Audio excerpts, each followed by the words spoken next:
sweet little story. That the wife, of this Reb Tzvi Kamenke, of the father of Reb Tzvi, she was always very, very holy. And, in those days, thank God today it's better, but in those days, a lot of women died in childbirth because it's really doctors didn't know exactly how to handle it in those little cities. So, if God forbid any woman was in pain having a child, the moment she would walk through the door, she would have the baby without pain. Everybody knew that in the whole vicinity. If the wife of Reb Tzvi Kamenke walks in, she'll be okay.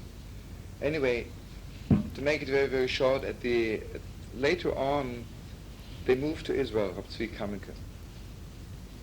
And there he lived he was very poor, he was like raised, he was selling pencils, so mamish like nothing, he could barely make a few pennies for Shabbos, for challah, but he managed. And his wife really wanted to hide her holiness, but she secretly would find out if there's a woman who is in pain, and she would just drop in, and but slowly people began noticing that it's very strange. The moment she drops in, there's no more pain, and the baby's just coming without pain. So then people wanted to pay her for it. She says, no, just, this is not the point, She said, it's not even, I don't know what it is, it's because of my husband. And she wanted to cover up the whole thing. Those days, Israel was under the Turkish government, so there was it was called a pasha, like a governor. So one time the pasha's daughter was having a baby and she was just about dying. And he called all the doctors. And he had also Jewish friends.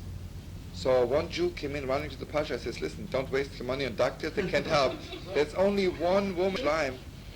If you just can get her to come to your palace, you don't need any doctor. So the pasha came personally because he didn't want his daughter to die. He knocked on this broken down house of Tzvi Kamenke and he says, I know you're a holy woman, can you please come to save my daughter's life? She says, I'll be so glad, I don't think I can do it, but if you think, maybe I'll try. Goes without saying, she walks in through the door, and the baby came out. So the pasha says, I want to pay you for it. And she was really poor, believe me. She says, no, God forbid, I wouldn't take money for that. In the meantime, the pasha was talking to all his Jewish friends and says, do me a favor, can you talk to this woman? I just want to give her a gift, anything, I just want to show her. And maybe some of your kids know that, the Machpelah, the place where Abraham, Isaac, and Jacob, and Adam, the first man, is buried, until now, the whole time we were not permitted to go in there.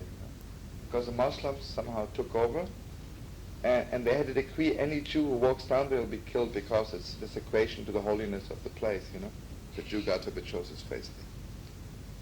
So the wife, Reb Kamenke, says to the pasha, okay, you want to give me a gift? I want you to let me go to the Machpelah. I want to go to the grave of Abraham, Isaac, and Jacob. So he says, okay. Anyway, he says, when do you want to go? She says, in 3 months. Can you imagine, for all those hundreds of years, not one Jew was there to pray. So she really wanted to go in the name of Allah Israel, really she thought, maybe I'm bringing the Mashiach. I don't know. I got to turn over the world. And she prepared herself, she was so holy anyway, but she really prepared herself to the utmost. But in the meantime, all those doctors, and what this is a true story because I heard it in Bobov, and it's in all the Chassidish books, the story, so it's a classic story. In the meantime, all the doctors, they felt very bad because they was all there, they couldn't get the baby out. And here this simple woman comes in, she walks through the door, and the baby's coming out. And they felt very bad about it. So they heard about it that the pasha gave her permission to go to the Machpelah. So, you know, I don't know if some of you have been there. It's like, it's very much underground, you know, you walk down steps. Now it's ready, Baruch Hashem, it's ready in our hands, so it looks good and clean, but in those days it was just steps going down, going down, going down. So, what do I want to say? You know what they did? The doctors went to this, the person who was in charge of the Machpelah, this Muslim, and they said, you know, the Pasha only told it to go in there, but he never spoke about getting out.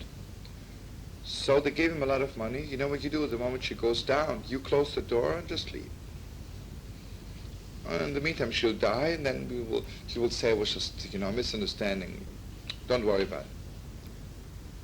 So, you know, for a few pennies in those days, you know, so someone will be killed, who cares?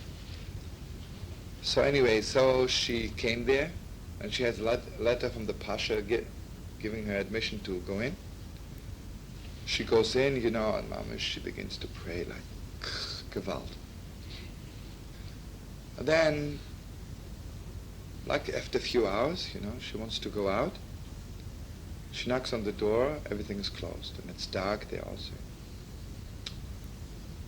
She's Mamish crying and begging, please let me out, you know, I'm dying here. No, what can you do, you know? She realized, she understood they closed up. So in the meantime, what do? She went down the steps again, started davening again. But at this time, the candle was out already she had.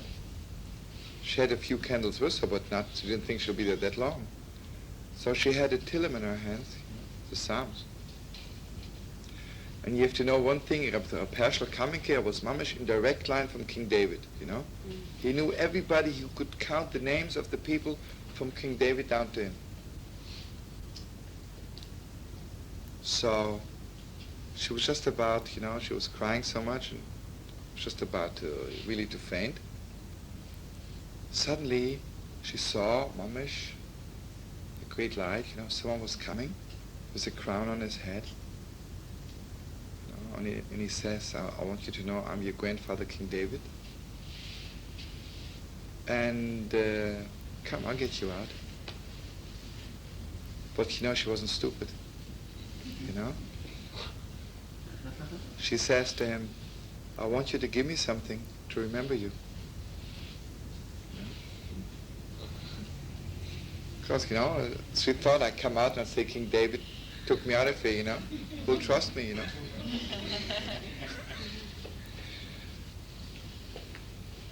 So she says, I want you to give me something. So he says, okay, I'll give you a little book of Psalms, a little tillim. Strangest in the world, you know. So he gave her a little book of Psalms, and then he opened the door and he let her out.